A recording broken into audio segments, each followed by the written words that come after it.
great speaker. Coming up, we're thrilled to present the Assistant Vice President of Travel Agencies for Enterprise Holding. He started his career with Alamo Rental Car in 1985. It says here when he was 2. His leadership story is that the leader in his life was his father, Bob Coggin, who always had high expectations, provided a great example to aspire to, and drilled into him the value of hard work. Please welcome from Enterprise Holdings, Jeff Coggin.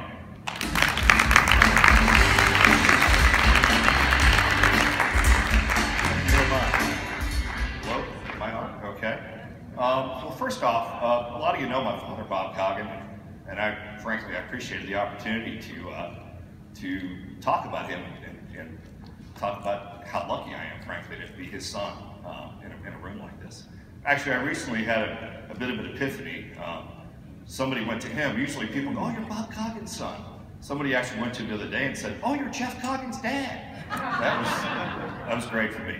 So, hey, you know what? I'm the AMA Waterways. We're doing that in about 3 weeks. We're going on the AMA Sonata on the Danube, and we were already excited. Now we're really excited. So that's great. I told my wife, I was like, "Yeah, I'm following the president of AMA Waterways on stage."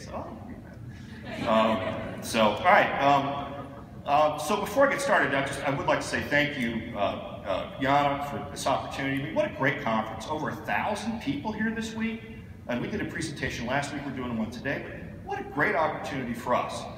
Nicole and Rachel helped us with our presentation. We just want to say thank you. And this is a great city, great classic hotel, you know, one of the best events of the year, and we're just grateful for the opportunity to be here. It's a fantastic event. So what I want to talk about today is today's marketplace, where there's a great deal of buzz about something frequently referred to as the sharing economy. The biggest challenge we see is there's no official definition about what the so-called sharing economy really means. As a result, there's too many editorial opinions and public policy decisions that are made based upon assumptions and intuitions alone. This in turn has created understandable confusion for reporters, elected officials, business leaders, and educators. My hope today is to help clarify some of these issues, at least from a transportation perspective. But first, let me begin by telling you a little bit about the Enterprise story for background, which will help provide some context around our long-time role in the sharing economy and why we continue to be an important part of this current trend. So, as many of you may know, the Enterprise family goes far beyond just car rental. As our mission statement says, Enterprise Holdings is the total transportation service provider. It all started with Home City Rental, but has grown far beyond what our founders envisioned back in 1957. Today we operate 3 major car rental brands, Alamo, Enterprise, and National, and literally thousands of airport and neighborhood locations across the globe. In addition, we operate many other transportation services under the Enterprise brand. Our affiliate, Enterprise Fleet Management, Enterprise Car Sales, Enterprise Truck Rental, Enterprise Car Share, Enterprise Ride Share, Enterprise Motorcycle Rental, Exotics, and our ZimRide online ride matching program. Here's a few additional facts about Enterprise. We're still owned by the Taylor family out of St. Louis, and that's where our headquarters is. We're one of the largest privately held companies in the United States. We operate more than 1.7 million vehicles, the largest fleet of passenger vehicles in the world. And we process more than 1 million transactions every week. We generated over $19 billion in our just completed fiscal year, and our team of employees now exceeds 91,000. And they, of course, are the ones who get the credit for providing that great customer service that keeps our customers coming back again and again. In addition, we now operate over 9,000 fully staffed airport and neighborhood locations in over 70 countries and territories around the world. The Enterprise story really begins when our founder, Jack Taylor, answered the call of duty and joined the Navy in World War II. After the war, this decorated naval veteran went back home to St. Louis, where he learned about the car leasing business. He took a chance and started up his own car leasing business with a fleet of just 7 cars. Lessons learned in the Navy, the values of integrity, hard work, team spirit, and just simply doing the right thing. Made their mark in the company Jack founded in 1957, and that his family still owns to this day. In addition, he would name the company after one of the ships he served on in World War II, the USS Enterprise. Jack's philosophy from the beginning was to take care of your customers and employees first, and growth and profits will follow. As a result, customer service has always had a direct impact on the bottom line at Enterprise. Keep in mind that Enterprise sets a very high bar for customer satisfaction, much higher than many or even most companies. Our goal is to provide what we call top box customer service, meaning completely satisfied is the only score that counts. Because completely satisfying customers helps build repeat business and those highly valued referrals. In addition, we developed a company-wide service quality index program, and we now use that for all three of our car rental brands. SQI connects both parts of our time-tested business model. There's a strong link between our commitment to customer satisfaction and our promise to reward our employees when they perform well. That means SQI scores have become an integral part of the formula that we use to determine who gets promoted and when. And today, more than 80% of our customers tell us that they're completely satisfied with their rental. What we've learned over time is that customers don't expect perfection, but they do demand courtesy and respect. They also want problems corrected quickly, and they want to feel that we're paying attention. And although we're proud of our customer service track record, we never rest on our laurels or take our success for granted. In fact, look at how the National and Alamo brands have improved since we acquired them back in 2007.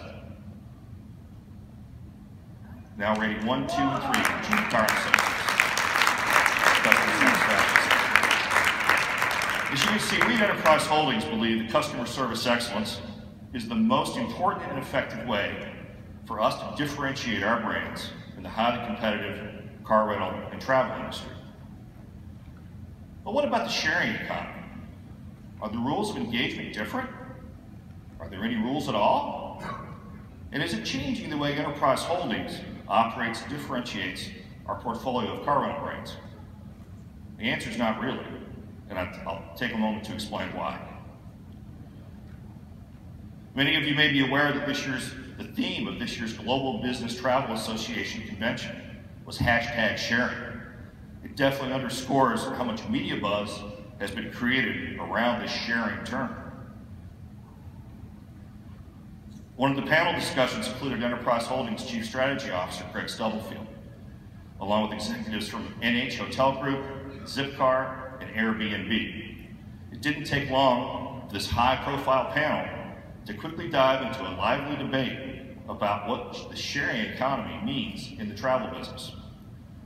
Enterprise and Stubblefield asked the panel to consider that we essentially share more than 1 million cars every week. He also stressed the importance of scale and the ability to meet public transportation needs for the long term, since fleet size is obviously a significant and important factor for both an operational and financial perspective. During the GBTA panel discussion, the moderator noted that sharing might be better or more accurately described as access. And this is precisely why we at Enterprise encourage all stakeholders, including stakeholders in the travel industry, to look beyond the technology used to arrange transportation and instead focus on the actual type of service being delivered. This will help ensure that public, legislative, and legal debates about vehicle access are as thoughtful and well-informed as possible. As early as 2010, these issues and definitions were being debated in courtrooms. In New York, a judge issued a ruling about a members-only car-sharing program that advertised itself as an alternative to traditional car rental. The court found that this company is in the trade or business of renting or leasing motor vehicles, as those words are traditionally and plainly understood. It seems even Skift has been pondering these issues. Skift, according to its website, is the largest industry intelligence and marketing platform in travel, providing news, information, data, and services. So it was definitely noticed on this just past New Year's Eve, Skift's founder and CEO retweeted a funny but profound message that the sharing economy had been outed as the rental economy. And these two university marketing professors have been saying pretty much the same thing for a while now, most recently in the Harvard Business Review. This kind of transparency, candor, and plain speaking is consistent with Enterprise Holdings' long-term view. And it's precisely why we trademarked the term virtual car almost 20 years ago. Take a look at this 1997 Enterprise Rent-A-Car newspaper ad. The headline reads, "Anytime, any place, any occasion." This ad clearly reflects the flexibility and convenience of our neighborhood business model, regardless of whether the rental is for an hour, day, a week, or longer. Perhaps our longtime focus on the virtual car concept is an early example of today's sharing economy trend. Regardless, the unique Enterprise Home City network continues to provide accessible and sustainable transportation options for customers in towns and cities of all sizes. Given this history, we at Enterprise believe that many of today's new transportation models are actually just variations of three basic services that have been around for decades. The first is car rental, when an individual or business permits customers to temporarily use the vehicles it owns in exchange for a payment. That's car rental. Ride sharing, when multiple individuals find each other, agree to share the cost of their trip. That's ride sharing. This type of service continues to be regulated at the state level by minimum automobile insurance, passenger vehicle safety, and personal driver's license requirements. If a rented or leased vehicle is involved for van pooling, then this state's rental and leasing regulations also apply. And then there's for-hire vehicles. When customers pay a for-profit third party for a ride between 2 points, they're using a for-hire vehicle, and that includes ride-hailing. An organization or person being paid to transport others has a unique set of obligations, the most important of which is public safety. It's imperative that we all start defining these transportation services precisely and consistently. This is critical not only for the media, but also for elected officials, travel industry leaders, and business operators, to help ensure that the marketplace is fair and level for everyone involved, including and especially our customers. These distinctions are not merely academic, because terminology can influence how important public policy decisions are made, including special tax exemptions and subsidized infrastructure, such as free parking spots in public parking garages. In summary, we as an industry should insist on clear and coherent sharing economy terminology so that each and every transportation provider is treated fairly and is subject to consistent regulations, standards, and expectations. Here's one last example of why a level playing field matters. Just think about what duty of care means when companies or organizations identify themselves as part of the sharing economy. This very topic was top of mind for the car rental industry this past summer. In July, the editor of Auto Rental News magazine publicly underscored duty of care obligations for the entire American car rental industry, including car sharing services. He said it's the obligation of all car rental companies to maintain your customers' trust in the industry. It is your obligation to exercise the utmost duty of care to protect our customers.